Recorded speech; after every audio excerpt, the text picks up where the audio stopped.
Hi everyone, welcome to J&D Gardens. We're here in Garden West today, and I'm tending to our African marigolds, which are looking great. Look how tall they're getting, and they're only gonna get bigger. The stalks are nice and thick. Look at these puffballs. You know, one of the reasons why we're able to get them so strong and healthy is because of our secret ingredient. This black gold, well, compost. You know, anything this valuable, we can't just keep it lying around in some kind of pile.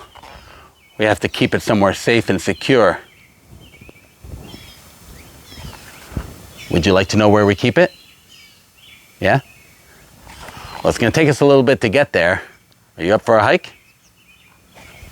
Well, let's go.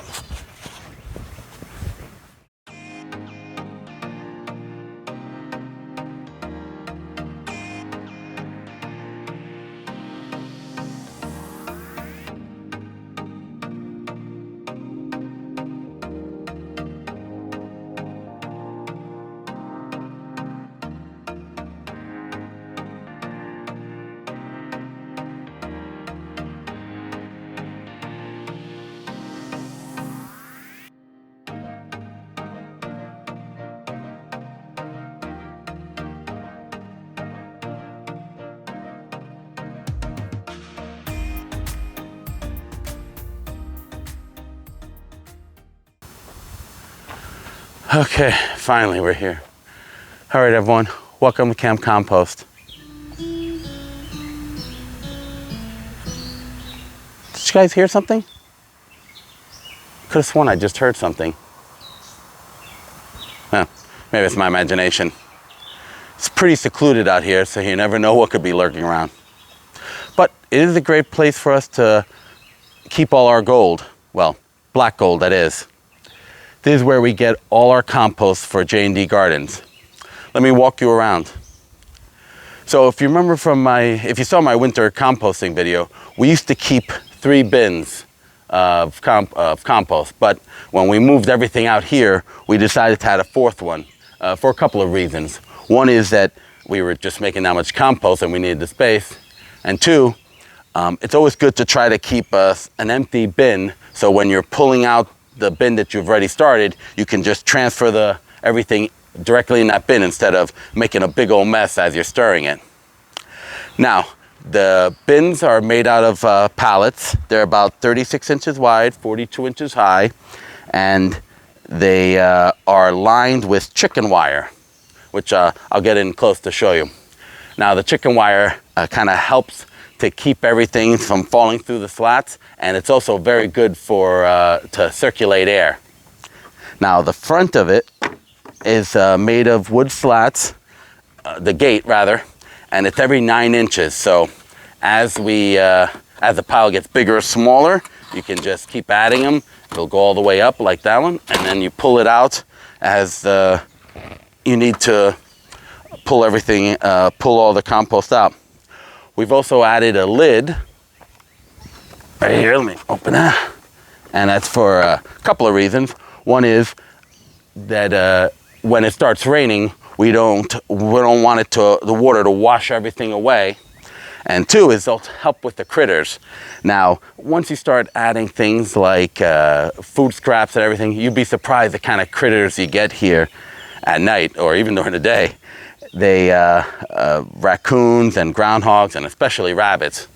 In our last compost pile, and I believe I have a picture, when I took the bins apart, I noticed that a rabbit had tried to burrow its way through. And thank God it didn't leave its kids there. That would have been terrible. Okay. Now, I don't know if you can't see it from here in the back. I'll bring the camera around in a minute. All the materials that we use to make our compost piles that we get from J&D Gardens, things like grass clippings and sawdust that we get from the wood shop, and coffee grounds, and even hay, we keep behind here in these 6 40-gallon drums. Now, they're protected and they're covered, so rain won't wash them away. And we also, when possible, we collect rainwater to mix into the piles. And when we can't collect the rainwater, there's actually a creek down a little bit ways that we can get water from as well. Okay, so we're here behind the compost bins, and as you can see, we have these 6 40-gallon drums here where we keep all our materials for the compost pile safe and dry. So over here at the end, actually, this is where we keep our rainwater, which we gotta collect some more. This the second one here rather, is coffee grounds, and this is great. I just added some more the other day, and this is great for a compost pile. I'll show you in the future how I collect so much. The next one, oh, okay, great. This is all the shredded leaves that we collect from last fall, and what's it called? We mulch them up and we store them here. We've had actually a couple of bins of these. This is all that's left, but you see they're still very dry.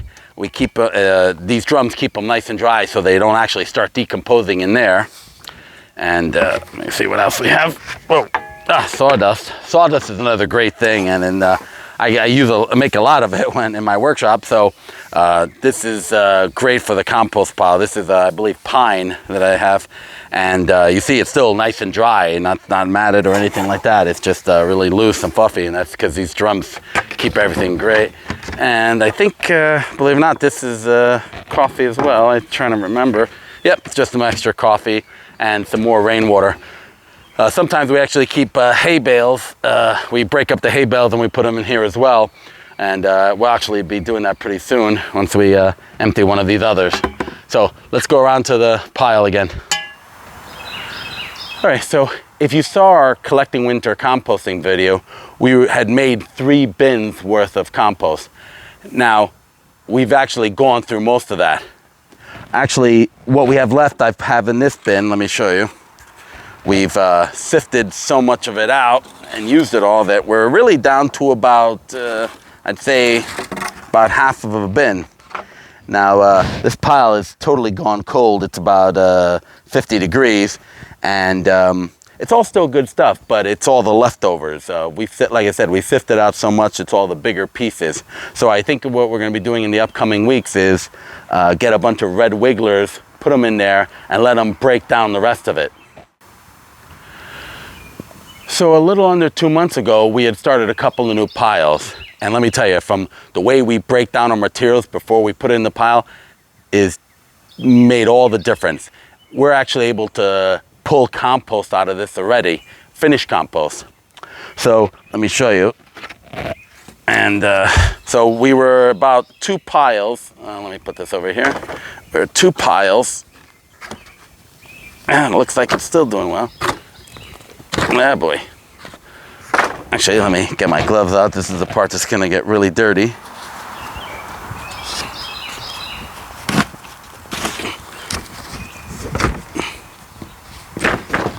Okay. If you see here, you see it's really still breaking down some more.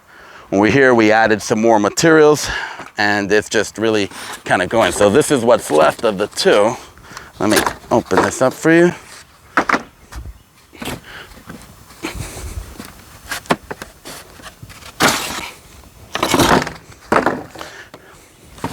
These were 2 full piles, and this is how much compost we've already pulled out. So what I'm going to do is I'm going to show you how it's still breaking down. And let me open this up for you.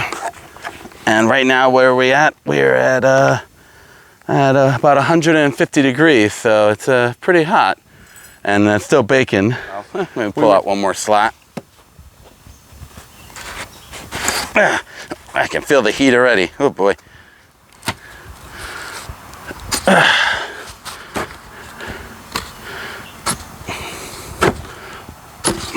Oh boy. You can see some of the layering still there. We'll have a future video on starting a pile from scratch when we do our next batch. But as you can see, the layers, you have sawdust, and you have then you have leaves and so forth. So let me start opening this pile up to show you. Oh boy, it's still going. Oh boy.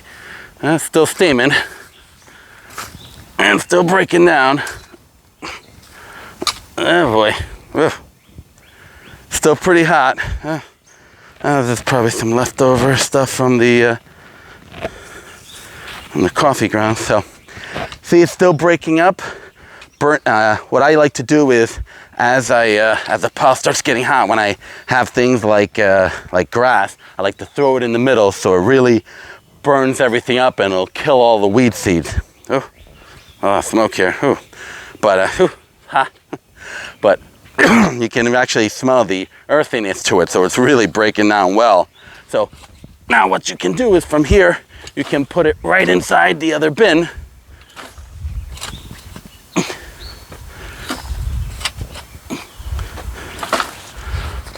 Just as that, you're turning it. And that's really kind of what you want to do. This will help aerate it. You can break up some of the bigger pieces. Having a pitchfork really helps with this. And you just keep pulling it out.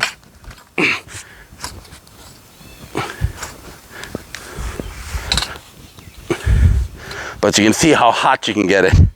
I know some people have a problem with getting their compost piles really hot, but let me tell you, the best way to get it hot is to build it up higher. A lot of people have small piles and they wonder why their compost isn't heating up.